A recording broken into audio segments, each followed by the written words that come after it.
Hello again, everybody. Welcome again to another episode of Ron Gem Vlogs. And for today's video, we are going to unpack, unwrap, and unbox this newest phone or smartphone that we ordered from Shopee.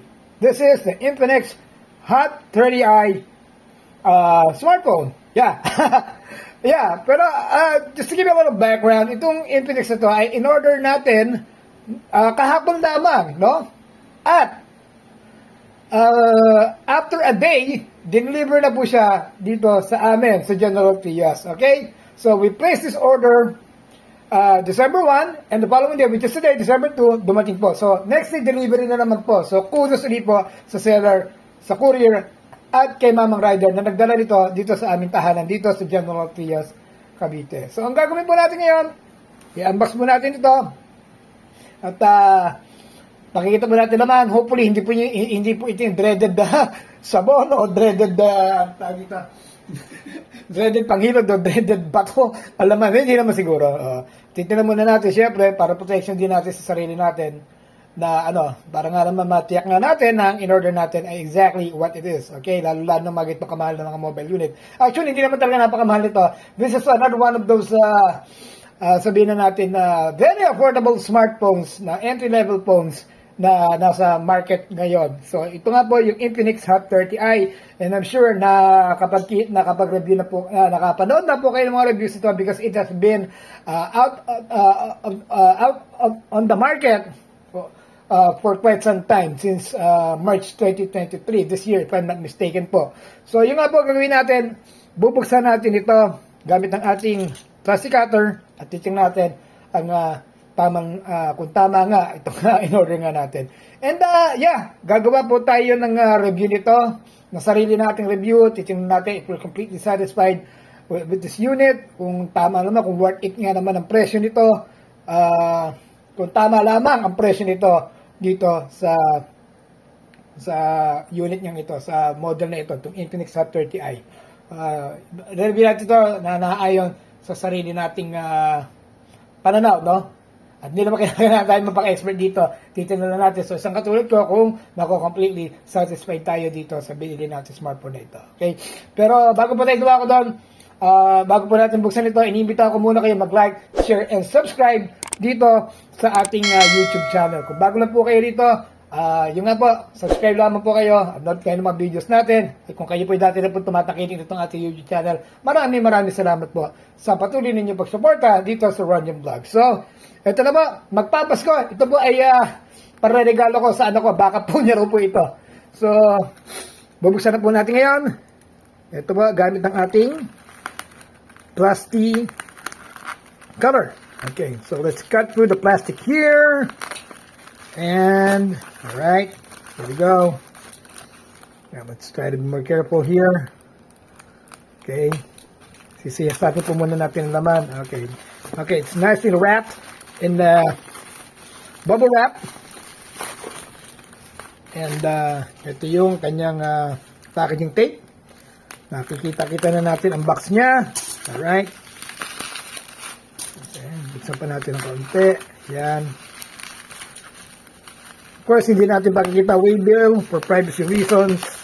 Pero, yun po ang hindi dapat masira kasi kung magka-problema man po tayo, kung hindi po ito yung unit na inaasahan natin, ay may waybill po tayo. Okay? So, hindi na po natin ito. Gamitin po natin na konti. Medyo makapal na layo. Talagang very well sealed, very well protected itong unit natin from any damages. Okay, so ang kapal ng bubble wrap niya. Okay, so ayan na po. Ayan na po ang box. It says 128 gigabytes. Ayan, 128 gigabytes ito. Malaki-laki ang storage nito from the standard 64 or from the entry-level 64. It has 8 gigabytes of RAM. So, Infinix Hot 30i. Okay, so buksan na po natin ang kanyang let's cut through the plastic here. Alright. Ayan na po. Malapit-lapit na po natin maantap ito. Looks good so far. And, tignan natin kung meron naka-ano rito seal. Wala naman seal dito. Okay. Gaya nung nakaraan, seal pala. Alright. So, ayan na po. Infinix Hot 30i, 120 gigabytes na storage, 8 gigabytes of memory. Okay, so 18 watt Type-C fast charge at 5,000 milliamperes of battery. Okay, so bubuksan na po natin ito. Tingnan po natin kung, taran, iyan na nga, bumungad kagad sa atin ang unit. Alright, pero bago po natin siya sa atin ang unit, tingnan po muna natin ang mga abubot na kasama nito. Okay, ito yung kanyang warranty card ba to, if I'm not mistaken. Alright, so let's flip this up. Okay, ito po yung SIM ejector. And we have, here's the warranty card actually. Ito pala yung warranty card. And we have the Jelly case here. Alright. Nice, looks nice, right? Ito po yung kanyang, cable para sa ating charger at para na rin sa magsilbing data cable na rin sa pag-transfer ng files sa laptop man or sa desktop, between your laptop and your desktop sa ating smartphone. Yan po siya. At ito po ang kanyang 18 watts fast charger. Okay. So let's move on to the phone itself. Here it is. Yan, ang Infinix Hot 30i. Nag-ano na po tayo rito. Nag-initial setup na rin po tayo dito. Yeah, looks pretty nice. Okay. So medyo may pagka-premium feel siya. Ito po yung kanyang back panel, no? At glossy po siya, no? It's made of plastic, glossy. It has these two big lenses here. And I think this is a flash if I'm not mistaken. So, ayan po ang kanyang back panel na puti. Ito, nag-iiba ba kulay nito? Anyways, yan nga po siya. Yan. At makintab po siya, no? Ayan, nakikita po yung cellphone natin na pinagre-record dito. At ito po yung kanyang, kanyang harap. Ayan, kanyang front side. At let's see how it looks like in desktop niya. Okay. So, let's press it here. Saan ba? Yeah, okay. Yan, alright, here it is. Yan po ang kanyang screen.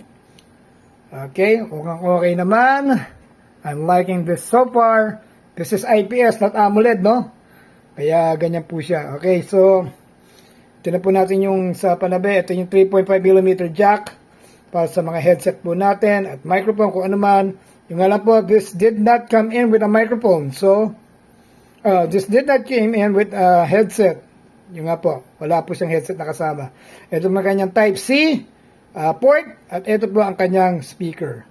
So yun po, initial impression, mukhang okay naman. Siyempre, it's a really cheap phone.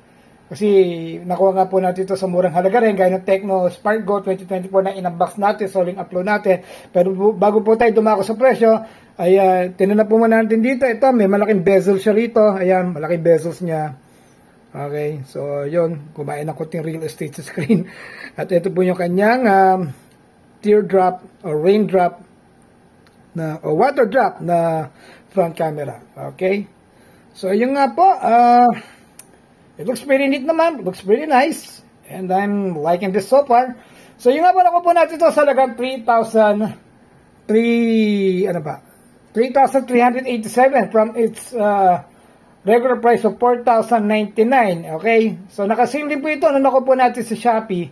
At in-pay later po natin ito. At naka 0% interest po siya sa Shopee ngayon. Okay? So yun nga po, kung gusto niyo makuha ito, I will be leaving the the link for its Shopee page kung gusto niyo rin makakuha ng itong unit, maka-avail ng 0% interest installment for 12 months. And yun nga po, I will also be I will be also posting the link para sa mismong product page nito. Okay? So yun po, ilalagay ko po nga yung link nga na Shopee link para na sa gayon ay kung interesado ka makabili ito sa 0% interest ay iiwan ko lang po sa video description. So yun na po muna. I will try to come up with a review of this within the next few days. Pero sa ngayon po muna, unboxing po muna tayo.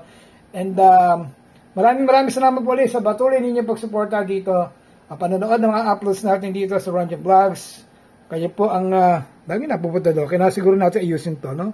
Pag napapansin napupunta rito Ay, hindi, napipindot po na natin yung clock. Okay.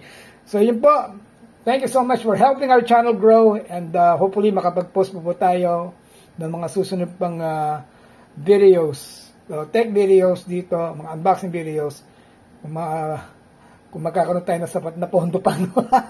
dito sa Ronjam Vlog. So, again, thank you so much, and I will see you on my next video, okay? My next vlog. So, you'll take care now, and God bless. Bye.